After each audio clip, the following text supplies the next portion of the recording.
అదరగొట్టే కారం రంగు రుచి ఆచి కారం పొడి.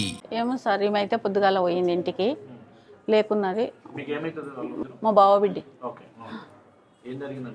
వాళ్ళు తలబెట్టుకొని వాళ్ళు మంచిగా పండుకున్నారు. ఇక పిల్లగాడు వచ్చి మా బావ కొడుకు వచ్చిండు, వచ్చి తలుపు కొట్టిండు. కొడితే తీయలేదు. తీయకుంటే మెట్టు మెట్టు అని పిలిచిండట కిటికీలకెంచి. పిలిస్తే మిటు మిటు అంటే మామ మామ అని 2 సార్లు అన్నాడంట పిల్లగాడు. అని తీ నానా అంటే ఇంక ఎట్లా వచ్చిండో వాంతి చేసుకున్నాడు. బయటకు వచ్చిండు, లోపలికి వచ్చి తలుపు తీసిండు. తీసినాక ఇంకా కుర్చీలో కూర్చోబెట్టిండు. నాకు వచ్చి చిన్నమ్మ అక్క ఎట్లనో చేస్తుంది రా అంటే నేను ఉరుకొచ్చిన. ఉరుకొచ్చే వరకు ఆ పిల్లని చూస్తే పిల్లలే అయిపోయింది. ఇంకా తల్లి పిల్లగాడు ఇట్లా మతి లేకుండా చూస్తుంటే ఇంకా పిల్లగాడిని అంబులెన్స్ తోలుకొచ్చి పిల్లగాడిని తోలుకపోయిండ్రు. తల్లిని ఆ పిల్లని ముగ్గురిని గవర్నమెంట్ హాస్పిటల్కి తీసుకొని వచ్చిండ్రు. ఇంకా అన్న ఒకటికి అది షాప్ కాడికి నుంచి వచ్చిందంట. 9 పొద్దుగాల పోయి వచ్చి అన్నం కేక్ తిన్నారంట. కేక్ తిన్నాక అన్నం తిన్నారంట. ఇంకా తిని తలుపులు పెట్టుకొని పండుకున్నారు పరుపు వేసుకొని. ఇంకంతే. ఇంకా నిన్న మొన్న ఆయన చనిపోయిండు మొగడు భర్త. ఇంకా నాకు ఆ లోటు లేదని కాగితం రాసి పెట్టింది. నాకు ఆయన లేని లోటు, నన్ను ఒక్కనాడు ఒక మాట అనలే, నా పిల్లలను అంతా దిబ్బ కొట్టకుండా వేయించుకున్నాం మేము అని అంటుంది.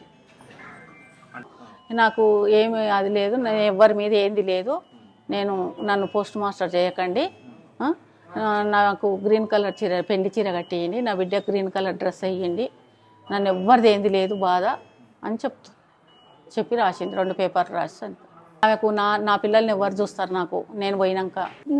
ఆయన చనిపోయి ఇంత నేను అమ్మమ్మ తల్లిని ప్రసన్న తల్లిని.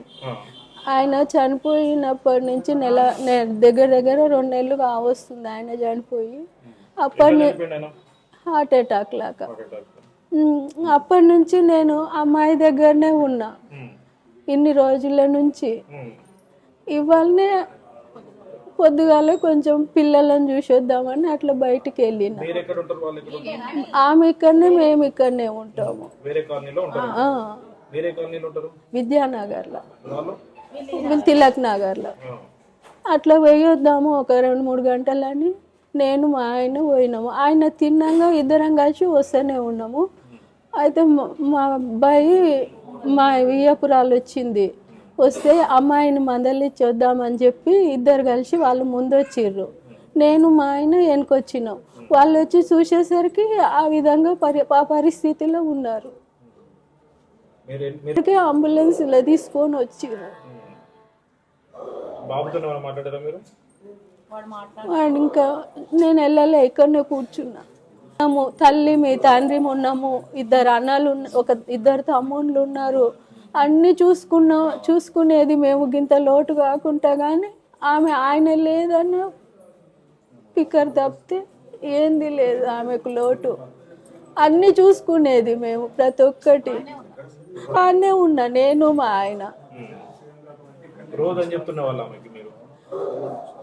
తినాలి చేయాలి, తింటలేదు, మందులు వేసుకోవాలి, అట్లా ఇట్లా అని మొత్తము ఇట్లా ధైర్యం చెప్పేది. తండ్రి తల్లి 2 ఉండేది.